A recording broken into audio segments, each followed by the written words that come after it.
NJ, one thing I want to say before I start this SummerSlam review. Do you like hot dogs? Of course, big ones, little ones. Because DX fucking loved them, and we all know Vince McMahon at the time loved a big old sausage as well. So before we insult anyone else, let's get onto this SummerSlam review. As you can see, we've got the poster there, we've got the DVD somewhere, but we don't have it here with us. But oh well, SummerSlam 2006 in our continuing SummerSlam series. I hope you look forward to watching this because we're looking forward to reviewing it. Make sure you guys subscribe up above, of course, as usual. Like the video as usual, and put your comment down below as usual. And make sure you contact us in the link in the description box below. As usual. Anyway, SummerSlam 2006, the highlight of the summer, in my opinion, for WWE. Let's just get straight onto this. Let's go. Right, first match we got was Rey Mysterio versus Chavo Guerrero. And to be honest, as an opener, I think this is very good, just because you have two guys there that can work a good match together, two very quick guys, and as an opener, you want it to be very fast-paced. So in my opinion, having a rivalry like this is perfect for an opener, a show starter, which is going to get the crowd going at the beginning. And this is one of Chavo's only best rivalries that I actually enjoyed. Yep. And it definitely worked out for him. It did great for him. And I think him and Ray put on brilliant matches. And this is a perfect example of it. Definitely. This was back when Chavo was kind of relevant and he was used a lot. And he was used well here. Remember that rivalry? The rivalry was very good because you had Chavo injure Ray's knee. And they had this really intense rivalry honouring Eddie Guerrero's name and everything. Because we all know Rey Mysterio won the World Heavyweight Championship. And Chavo Guerrero played this sort of jealous heel that he couldn't honour his brother's name, but Ray did. So it was, you know, a very good rivalry, very personal as well, feeding off something that had happened the previous year. And these two, again, they can put on a great match. And this match went on for 11 minutes. So they got a decent amount of time, told a decent story. It was fast-paced. I really liked this match. I thought it was very good.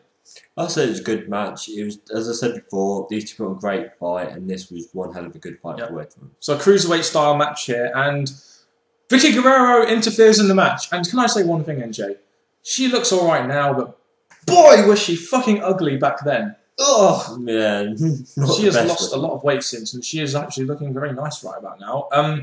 But she basically interferes into the match. She hits both Chavo and then distracts Ray. I think she knocks Ray off the top rope, allowing Chavo Guerrero to get the win, which is a bit strange. We have the heel win, which is nice to see because we always love a heel winning, don't we? We do. And a good match. What else can we really say? Vicky Guerrero's interference, maybe a bit botched, but. A little bit, but I think this continued on for the Rey Mysterio and Chavo just for a little bit longer. It's really interesting. Sorry, I interrupted you there. It's really interesting to see how the Vicky Guerrero character has developed since. You know, she wasn't too good then, but now she's developed into a great heel character. It really just goes to show what 4 or 5 years can do to someone, really, doesn't it, in the WWE? It can, and Chavo, well, look what's happened to him now. Released. And look up to Ray, he's pretty much the same. No, he's cutting his injury, but. Should we move on to the next match now, NJ? Because this is going to be a little bit of a rant here for me. I'll start us off. The next match we had was Big Show versus Sabu. Yes, Sabu, Scarman, in an Extreme Rules match for the ECW Championship. And do you know what, NJ? What a great idea Vince came up with. He bought ECW. He basically turned it into a third-rate version of Raw and SmackDown, used WWE philosophy, which clearly wasn't intertwined with the ECW product at all, from what it was in the late 90s when it was really good. So, you know, they've really fucked on ECW, in my opinion. Just made it a third-rate brand, made an hour-long show. I never enjoyed ECW, and they never really managed to relive what a lot of people thought they might relive, which is the old ECW days, back when it was good, back when it was, you know, the third best brand on WWE and WCW. But I think as the WWE were thinking that they're starting to die out now, why not find the best way of finishing them, which is get them involved with us and then just finish them. It seemed like it was just a place for people that didn't have much to do to go to, didn't it? Kind of like a Superstars or something, which is why I think WWE really shit on this. Really shit on this in this ECW thing. But you know what? For a match, Big Show versus Sabu, I wasn't expecting too much from this match, to be honest. But it was an Extreme Rules match. There was a bit of weapon usage. You gotta love Joey Styles. Oh my God! I gotta love it when he does that every time. That's what I think. That's just the only reason why WWE hire him because that quote. I think the same. But the thing with this match is, I thought it was going to be quite a bit shorter than what it would. I thought Big Show was going to just squash Sabu. Yes, we know Sabu can put on a good hardcore match. I still thought the big guy that is the current champ at the time was just going to dominate and finish the match. But it went on for a good amount of time. Yep, 8.5 minutes. I was surprised it went on for so long. Big Show wins after a chokeslam through the table. They used the table spots very well there, in my opinion. At least we can say that weapons were used, and they actually tried to use weapons. So it was a decent Extreme Rules match. Just the fact that ECW got shit on really just kind of, really muddles my opinion about this match. Yeah, but we can look past it because it's finished now. Yes, because SummerSlam is awesome. That's true. The next match we got was Randy Orton, the Legend Killer, versus Hulk Hogan. Now, like I just said, that was when Randy Orton was back when he was a fucking Legend Killer, when he was a freaking great heel. Shame they changed that, isn't it? And it's a shame that he couldn't kill Hulk Hogan. Yeah. Yeah. To cut a short story short, which I just did, that makes no sense, but oh well.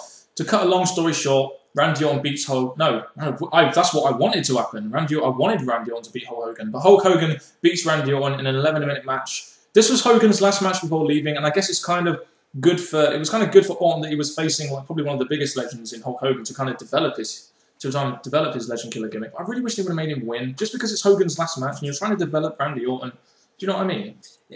Again, making Hogan win. I think maybe Hogan was the last legend that he was going to face, so Hogan was just saying, no, we've had enough of you doing what you're doing, I'm going to beat you now. But at the same time, if Orton managed to beat him, it would maybe done more wonders for his career at the time. Yeah, but the thing is about this match, even though when Hogan won, the crowd reaction to Hogan from start to finish was fantastic, and I think that is kind of what you need in the WWE right now, because there's not much, you don't get too much reaction from the crowd now as you used to. Hogan is one of those guys that could draw reaction out of the crowd just because he's such a legend, and I think that showed in this match. And that's probably one of the reasons why they made him win, to give the SummerSlam a bit more of an edge to it in terms of positivity going through the card. Yeah, I'd say the same. And you're getting Hulk Hogan involved is potentially a fantastic draw in your company. And I think having him against Orton, it was a good wrestler for Orton to face, so definitely. It's just the result was a bit of a letdown. I say it was a bit more of an old school worked match. It was decent. It wasn't brilliant, but you're never going to get great wrestling out of Hulk Hogan. But in the end, I still enjoyed this match just because Hogan knows how to work a crowd. Orton can work back then, he used to be able to work a decent match. And Hulk Hogan won, even though I really would prefer Randy Orton to win. But same here. There we go. That's Hulk Hogan booking for you there, ladies and gentlemen. Look back at the Golden Era when he was the top babyface. The next match we have is two more legends.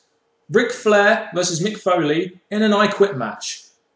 This was a fucking great storyline just because they were real life rivals. They really did hate each other, and they really worked it into the the match quite well. When you have Ric Flair and Mick Foley, you're guaranteed great storytelling through the match. And in this match was fucking brutal. The thing I like about this match is that none of them wanted to lose to the other one. So they put their bodies on the line, they put themselves through blood, they put through vicious attacks, which made the match a hell of more entertaining than what it would have been if it was just a normal match. Yeah, and like I said, that leads to great storytelling, doesn't it? I think this is a perfect match to put these two in because they can't work a great match together. So give them a load of weapons, give them a load of spots with weapons, and you make them both look good. In my opinion, this suited the rivalry itself because it was just they were real life rivals, and I just really think the match suited the two guys that were in it. Foley is the one that quit. Yeah, I think it was right because I think Foley was being all like. Well, Melina come down, didn't she? Yeah, and that was the reason why he quit, which is kind of like showing a different side of Mick Foley in a way, but. I think Ric Flair had to win this match just because he was going to be going on WWE and doing more with them. So, honestly, again, the match I didn't find it bad. I actually found this match quite so far one of the best matches so far, apart from the Rey Mysterio match, of course. Yeah. But again, I'm going to say it finished in a different way than what you would expect. So I said it's a good match. Yeah, the finish happens when Melina's threatened by Ric Flair. Ric Flair goes off on a mental surge. Basically, he's got a bat wrapped in barbed wire, threatens to hit Melina, and Foley quits on Melina's behalf. So again, a different way of doing it. I really like this match, just because there was so much emotion and drama and storytelling in it. It was fantastic.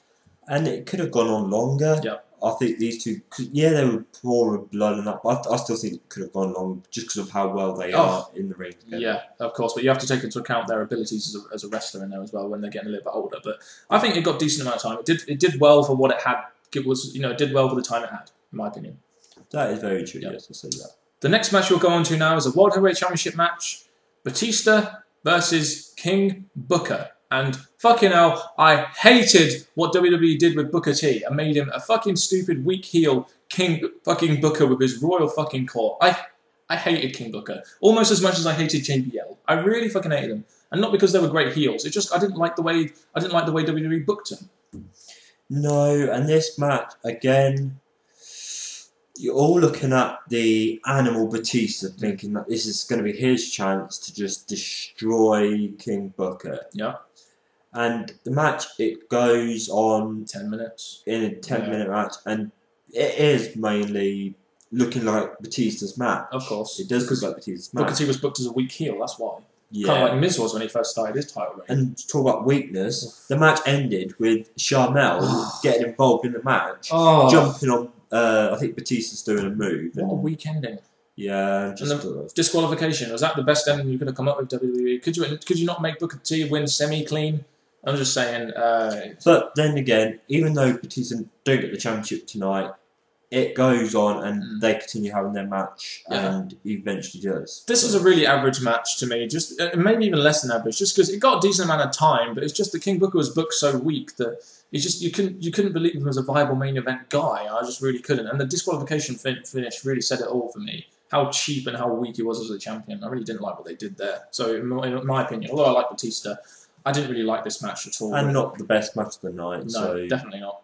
But the next match kind of gives us our low bidding back up, because we have a match with D-Generation X, Shawn Michaels and Triple H, versus the McMahons, Vince and Shane McMahon. Yep, and during this storyline, DX have constantly embarrassed the McMahons, with that whole cock thing and the sort of changing the tone of his voice, changing the tone of Vince's voice, making fun of the McMahons all the time. Yeah, the limo, the bus. There was all sorts of antics going on with D-Generation X. But obviously, in this match itself, we see McMahon using his resources. Basically, he throws in Spirit Squad in there. They job out to him. We saw a young Dolph Ziggler getting his comeuppance there in that match. We see guys like Mr. Kennedy, William Regal, Finlay, Big Show, all thrown in by Mr. McMahon. And it's great heel tactics, because you know that this is the kind of thing an owner would do if he wanted to get his own way. It's great heel tactics by WWE, by Vince McMahon and Shane McMahon. The thing I like about his tactics is because you get to see wrestlers like Big Show playing a great heel. Yeah, Kennedy. I can't say.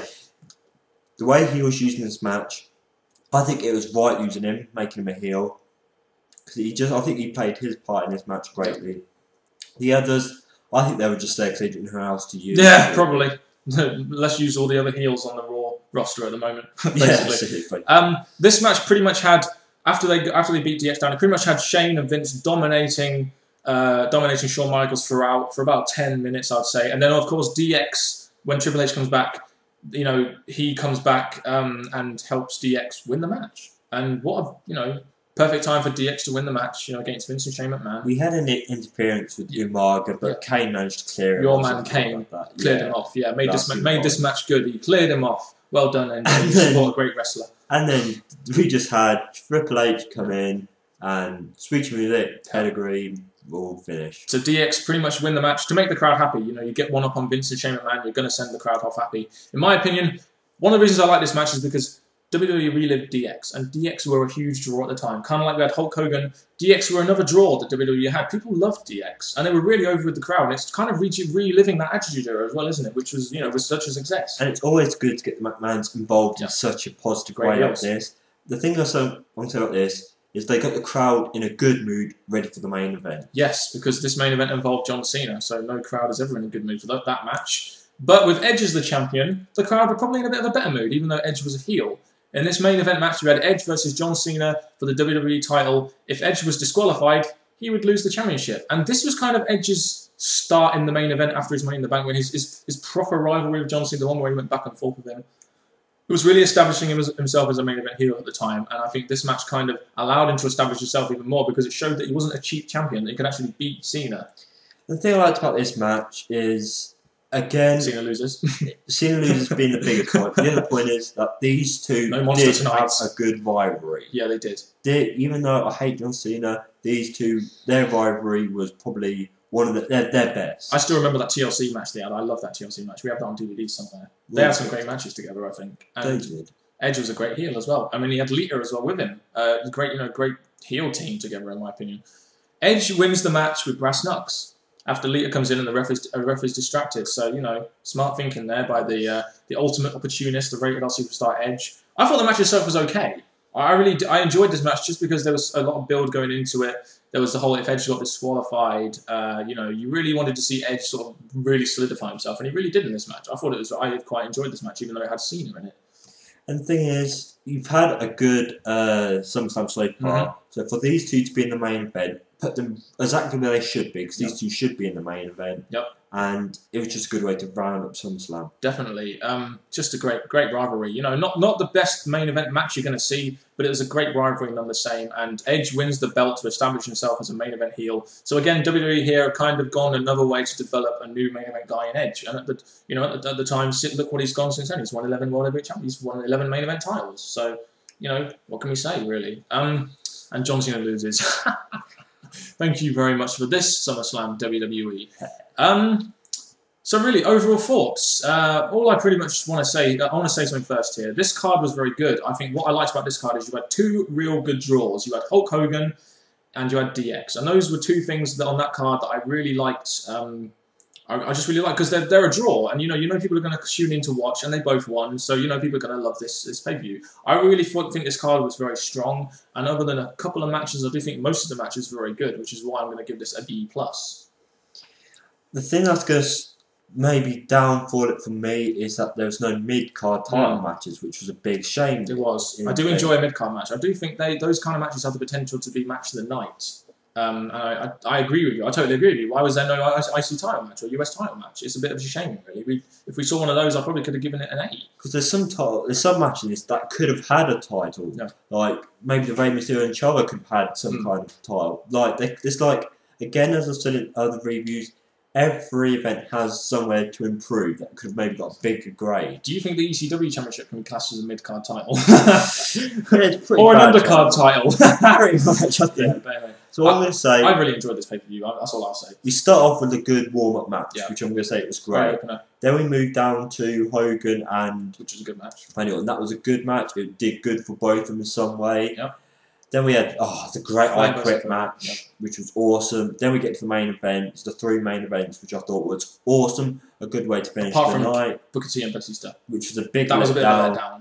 But I think it rounded up with a nice way to finish off SummerSlam, so I'm going to give it a good, strong B+.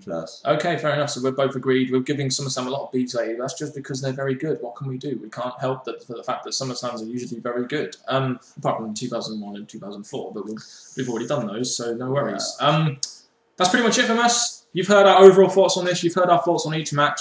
Tell us your thoughts. We want to know your thoughts on SummerSlam 2006. What did you think of the show? And NJ, any last words before I send us off from this video? Right, you've heard thoughts on the British Fist. Hey! Of course. Of course. And what we're going to say now is SummerSlam 2006 is now finished. Tune up for 2007. Ooh. And now we're going to say is goodbye. Goodbye. And 2007, Triple H returns, which means NJ is going to be in a fucking great mood.